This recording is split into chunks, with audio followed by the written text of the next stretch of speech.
이리문화연구소를 사랑해 주시는 여러분, 오늘도 방문해 주셔서 감사합니다. 10월이 반가운 이유, 10월이 기다려지는 이유는 무엇일까요? 아마 학생들은 10월이 굉장히 싫을 것 같기도 합니다. 왜냐하면 중간고사가 있지요. 그래서 중간고사를 생각하며 머리가 지끈지끈하고, 그래서 학생들은 10월이 별로 반갑지 않다는 얘기를 합니다.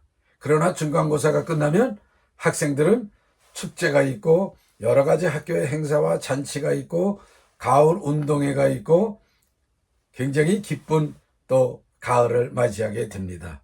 이제 가을에 많은 우리 시민들이 가을을 기다리는 이유는 여러 가지 가을의 축제가 있기도 하지만 또 사냐에 많은 우리 사냐에 흐드러지는 이 단풍의 모습을 보고 단풍놀이, 단풍 구경을 가면서 하나님께서 이제 겨울을 맞이하기 전에 우리에게 이 색감으로 보여주시는 엄청난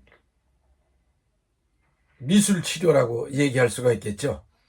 아름다운 이 변화되는 사냐의 색깔을 통해서 우리에게 미술 치료를 해주시고 심리적인 안정감과 광대한 하나님의 이 세계를 바라보게 하는 그러한 심리 치료의 계절이 되기도 합니다.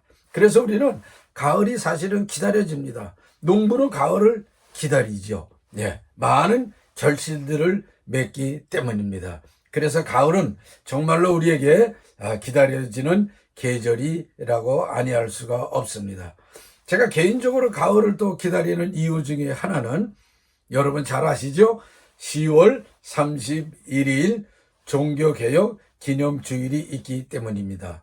올해 2025년도 10월 31일 종교개혁주일은 종교개혁 기념일은 508주년을 맞이하게 됩니다.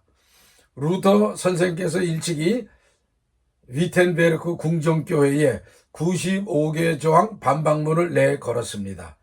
루터 선생이 도미닉 수도원의 수도사로서 열심히 성경을 공부하다가 이제 신학이 많이 깊어져서 로마를 방문을 했습니다. 위텐베르크 하는 데서 알프스를 지나 로마까지 다녀오는 길은 정말로 거의 1000km를 왕복하는 그러한 험난한, 그리고 교통이 발달되지 않은 시대에 알프스를 넘어간다고 하는 것은 대단히 어려운 일이었죠.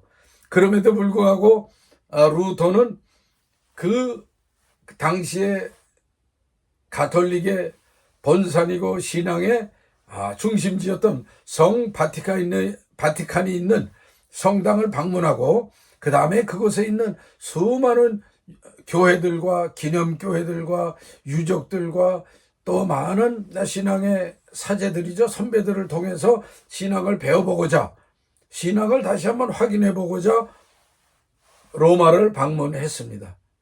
그런데 아이러니컬하게도 그 로마에서 깨닫게 되고 보게 된 것은 무엇이냐? 많은 신앙의 선배들, 가톨릭의 사제들의 부패와 부정과 여러 가지 잘못된 그러한 그 전행들을 보면서 이게 뭐가 잘못됐구나, 내가 여태까지 신봉해온 신앙의 체계가 이게 아닌데라는 의심을 갖게 됐죠. 그래서 그런 의구심을 가지고 위텐베르크 독일로 다시 돌아오게 됩니다. 그때 생각했던 것이 뭐냐? 과연 사람이 의롭게 되고 하나님께 의인으로 칭의 받는 그러한 것은 어떻게 가능한가? 인간의 행위로 면죄부를 사고 사제에게 고해성사를 하고 그 다음에 성호를 긋고 하는 이런 것으로 인간이 의롭게 되는가? 그때 루터는 다시 그 당시에 학문적 풍토죠.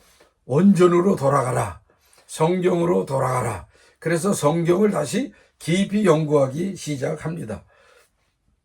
그때 로마서 1장 17절 오직 의인은 믿음으로 말미암아 살리라. 이러한 말씀을 깨닫게 되고 우리가 하나님 앞에 의롭다 하고 너희들은 더 이상 죄인이 아니고 예수 그리스도를 영접하고 믿음으로 인하여서 믿음으로 말미암아 하나님의 백성이 되고 구원의 백성이 된다라고 하는 그 확신과 믿음의 중심으로 들어가게 됐습니다.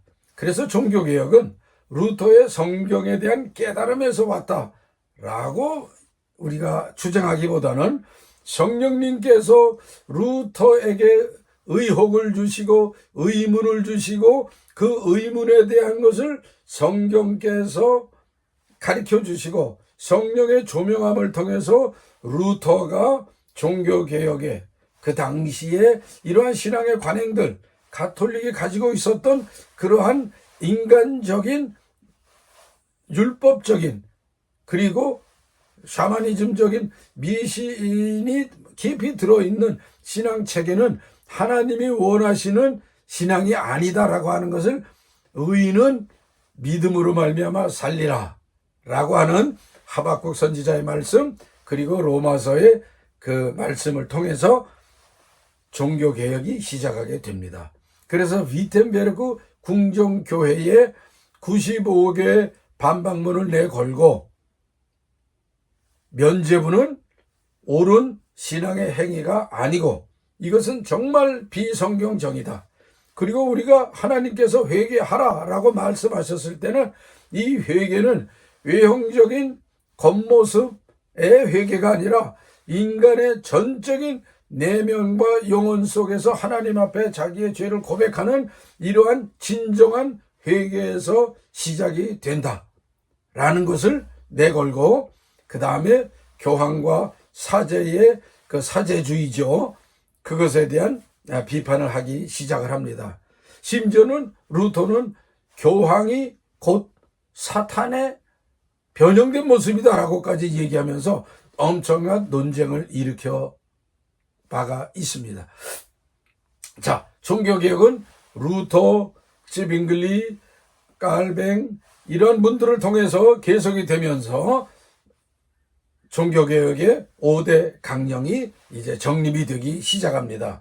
오직 성경으로 솔라 스크립투라, 오직 하나님의 은혜로 솔라 그라티아, 그 다음에 오직 믿음으로 솔리 피데, 그리고 오직 예수 그리스도로 솔루스 크리스투스, 그리고 오직 하나님께만 영광을 솔리 데오 글로리아, 이런 강령을 통해서 그 당시에 교회는 개혁된 교회는 끊임없이 개혁되어야 한다.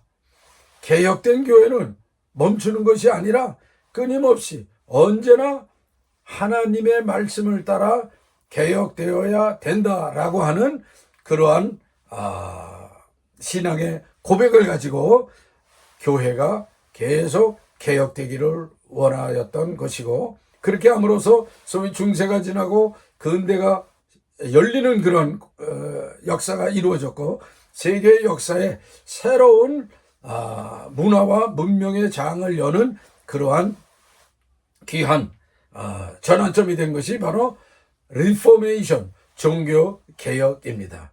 지금 우리 한국 사회, 세계는 자국 이기주의로 통해서 굉장히 우화, 극우화가 되고 있고, 또 한쪽에서는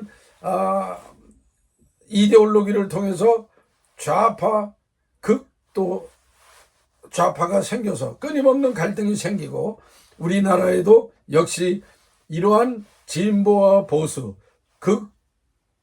극우와 극좌의 여러 가지 대립으로 인하여서 끊임없는 양극화가 생기고 있습니다. 이럴 때에 한국 교회와 한국 성도들은 어떻게 해야 되겠습니까?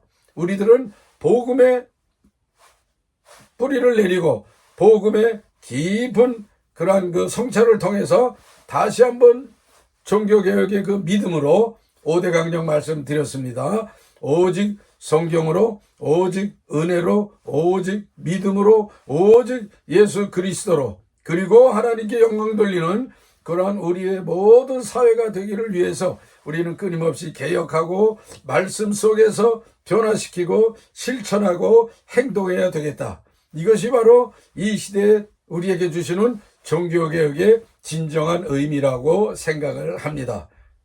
우리가 다 알고 있습니다. 그러나 실천하지 못한 우리의 자신들을 돌아보고 회개하면서 정말 우리의 사회, 대한민국과 대한민국을 둘러싸고 있는 우리 전 세계가 새롭게 종교개혁의 그 뜻과 그 슬로건들을 통해서 복음적인 변화와 개혁이 일어나기를 기대하고 기도합니다. 감사합니다.